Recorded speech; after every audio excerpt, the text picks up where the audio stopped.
Simbora estudar! Soroco, sua mãe, sua filha. Estou aqui lendo, né? Lendo, não, analisando para vocês, já li, né? Claro, né? Alguns já havia lido os contos, né? Do vestibular, as obras do vestibular, o EM 2024, né? E agora estou aqui nos contos de Guimarães Rosa. Então, acabei de fazer aqui para vocês a análise, né, de A Terceira Margem do Rio e vamos para Soroco, Sua Mãe e Sua Filha. Primeiramente, A Terceira Margem do Rio, porque é o conto mais conhecido, e aí partimos dos outros para a gente ver algumas semelhanças, né, coisas que podem cair no vestibular, de semelhanças e diferenças, né, alguma coisa aí relacionada a essas obras. Os três contos que são pedidos, né, na lista do vestibular UEM são do livro Primeiras Histórias, tá? Então é o primeiro livro, né, do Guimarães Rosa. Soroco. Então, o Guimarães Rosa é sempre muito conhecido pelos neologismos, tá? Soroco. O que significa soroco? Vamos pensar, vamos dividir essa palavra. Só e oco. Sozinho e vazio. Este é o Soroco. Soroco é esse personagem, né? O nome é um pouquinho diferente. Quem vai se chamar Soroco, né? Então, nós temos aí Soroco. E o conto começa, né, falando sobre um vagão que foi deixado ali, né, para seguir com um trem. E neste vagão ele já tinha ali, né, algumas, como se fosse uma cadeia, né, umas grades ali, como uma cadeia. E o trem do sertão passava às 12h45. E nós começamos a ler quando que vai aparecer o Soroco, né? E aí as pessoas, é uma novidade ali no sertão, né, aquilo ali, então quem vai, né, ali dentro? E aí aparece Soroco. Soroco ia trazer as duas conforme, né? A mãe de Soroco era de idade, com para mais de uns 70. A filha, ele só tinha aquela. Soroco era viúvo. Afora essas, não se conhecia dele parente algum. Então o Soroco, a partir desse momento, vai ficar mais sozinho ainda, porque ele está levando a mãe, ou seja, quem deu a vida para ele, e a filha, que seria a continuação. E ele é viúvo, então ele não vai ter, provavelmente não vai ter mais filhos, tá? Então, vai se acabar ali aquela linha no Soroco. Tá?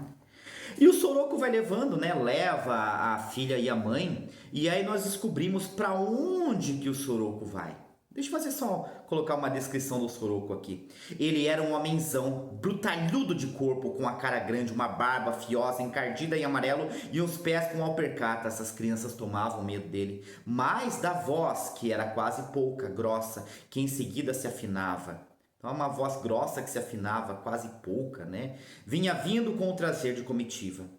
E o que eu acho curioso, deixa eu ver se eu acho aqui o trecho que fala que ele vinha com as duas. Ah, eu achei um outro trecho aqui, depois eu falo sobre como eles vinham, né? Para onde ia no levar as mulheres era para um lugar chamado Barbacena longe. Eu acho essa frase próxima eu acho fantástica. Para o pobre, os lugares são mais longe. Então as mulheres iam para Barbacena. É preciso a gente conhecer um pouquinho de história, né? E um pouquinho também do Guimarães Rosa. Guimarães Rosa era médico, né? Foi diplomata, né? Trabalhou lá na embaixada do Brasil na Alemanha, tá? Foi diplomata, mas ele era médico.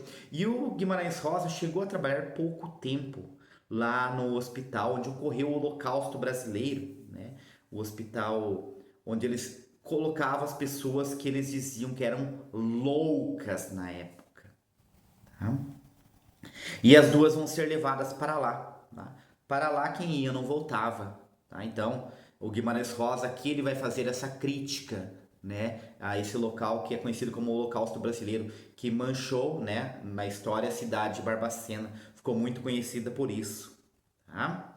Agora deixa eu ver o trecho lá onde eles vinham, tá? Então fala, né, que a filha vinha com muitas roupas, né? Colocava roupa sobre roupa e vinha cantando uma canção que ninguém entendia, né? Tinha pegado a cantar, levantando os braços. A cantiga não vigorava certa, nem no tom, nem no dizer, nem no se dizer das palavras, nenhum. Então a cantiga ali não fazia sentido nenhum, nem no tom, nem na letra, né? Nada. E a velha só estava de preto.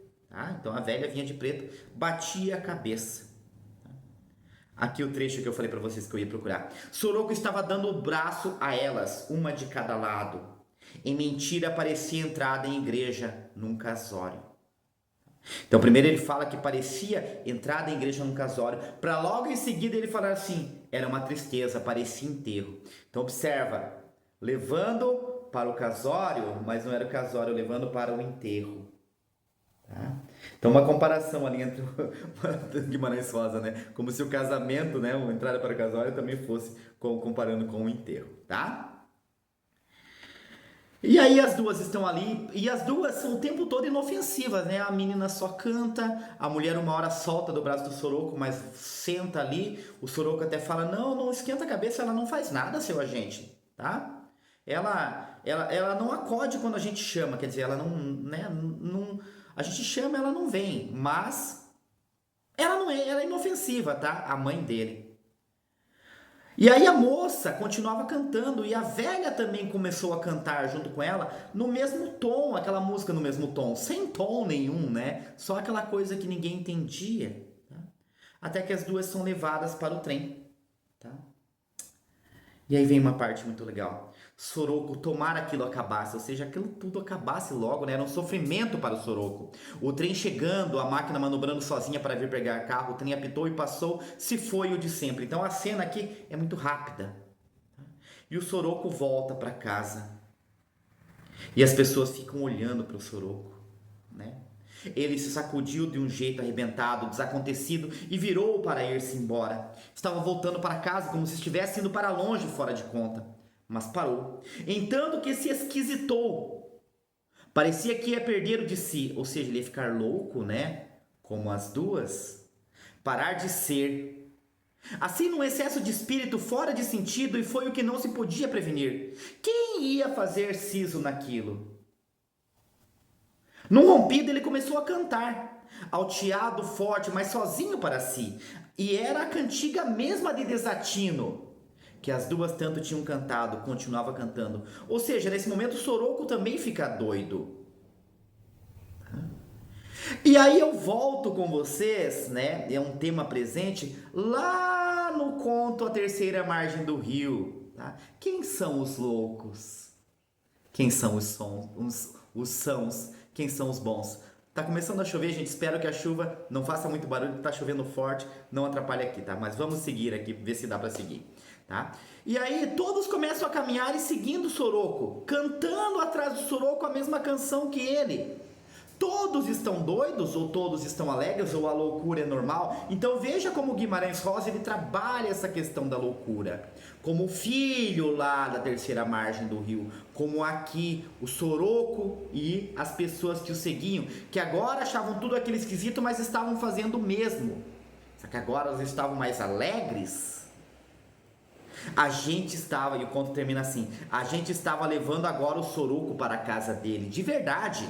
A gente com ele ia até onde que ia aquela cantiga. Até onde que ia aquela cantiga. Como se fosse a loucura e até onde que fosse aquela loucura. Mas a gente estava junto. Nós somos iguais. Então uma crítica muito grande aqui, né? A forma como as pessoas veem essa loucura e muito também ao hospital lá, né? Que foi construído. Não me recordo o nome agora, gente. Eu tenho esse nome na ponta da língua, mas não me recordo. Em Barbacena, onde ocorreu o Holocausto brasileiro. Beleza, pessoal? Chegou aqui no final do vídeo. Curte aí, tá? Dá o seu like aí. Compartilha o vídeo.